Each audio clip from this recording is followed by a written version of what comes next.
Bonjour à tous, amis collectionneurs de cartes en tout genre. Aujourd'hui, on se retrouve pour une petite vidéo pour faire le point trimestriel. Voilà, c'est le seul point qu'on fait où on parle vraiment juste d'argent, voilà, et de tendance sur Évolution Céleste. Voilà, c'est la seule chose sur laquelle on avait mis des billes il y a 1 ou 2 ans. On avait acheté les blisters à 5, entre 5 et 6 euros, des tripacks à 15 euros. On avait mis ça de côté, on en avait ouvert également, hein, qu'on ne me dise pas après y mettre de côté pour faire de l'argent, parce qu'honnêtement on en a mis peut-être 100 de côté et on en a largement ouvert 100, je pense, sur la chaîne. Voilà, donc on ne peut pas me taxer de, voilà, d'investisseur crapuleux ou de choses comme ça.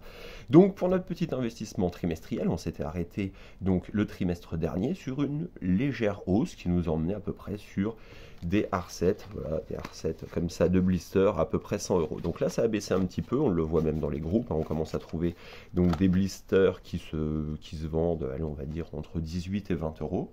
Voilà, donc déjà on n'est plus sur des R7 à 100 euros, on serait plus sur des R7 on va dire à 80 euros. Après il y a également aussi la qualité du scellage, parce que c'est vrai que sur certains, voilà, pourtant bon, il a été scellé, il sort de caisse, hein, mais vous voyez c'est pas exceptionnel en termes de scellage.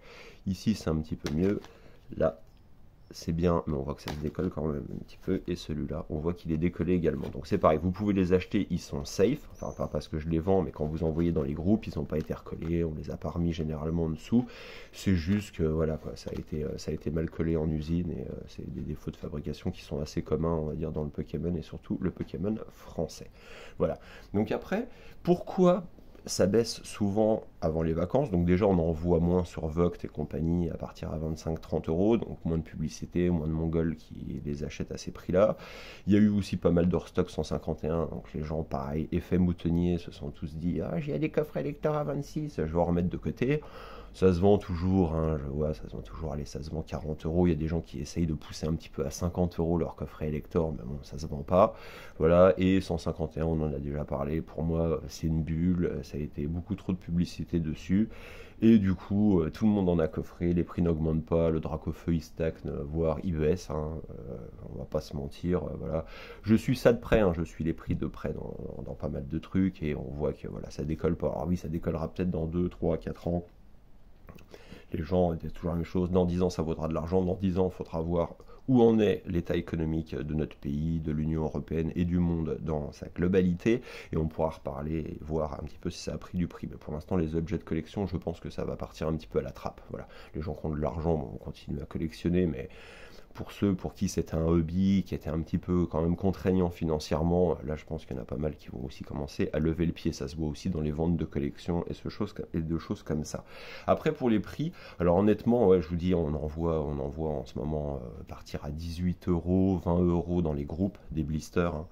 Les boosters se vendant encore moins. On a eu des coffrets Fulgudoc qui sont sortis, donc quelques ventes d'évolution céleste en booster individuel par-ci par-là, mais rien de bien méchant.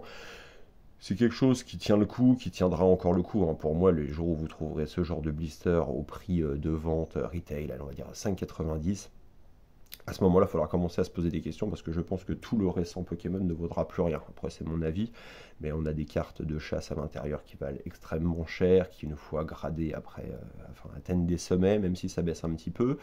Pareil pour donc ce mois-ci, on a une petite baisse de prix, hein, ça s'explique justement par les gens qui se croisent entre vente et achat. Voilà, c'est les vacances, tout le monde doit mettre de l'argent de côté. Et on a le dernier display, le display qui s'est vendu, je crois, hier ou avant-hier sur eBay. Il y en a un, donc la personne n'a pas vraiment non plus d'évaluation, donc ça faisait peut-être un petit peu peur aux acheteurs. Il y a eu 3 enchères dessus, je crois, quelque chose comme ça, à voir si c'est peut-être même une vraie vente, j'en sais rien. Mais si c'est une vraie vente, en tout cas, elle était à moins de 600 euros. Voilà, donc il faut se dire que l'acheteur là-dessus, il a touché en gros. Il a touché en gros 500 euros pour son display. Voilà. Pareil, alors pour ceux qui disent la display, on me reprendra peut-être, mais on ne dit pas la ou une display, et ça tout le monde le fait. C'est un display. C'est un présentoir. Voilà, c'est pas la display. Ah, j'ai eu une belle display, hein. Non, non, non, non, non. On dit un display, c'est un présentoir. Voilà, donc voilà. Essayez juste après de changer un petit peu dans les titres, parce que ça fait toujours un petit peu, les Français ont du mal avec l'anglais, et du coup à l'international on a toujours un petit peu ridicule. Ça se voyait avec nos présidents qui n'étaient pas foutus de sortir 3 mots d'anglais quand ils étaient à l'international, donc ça le fait vraiment pas.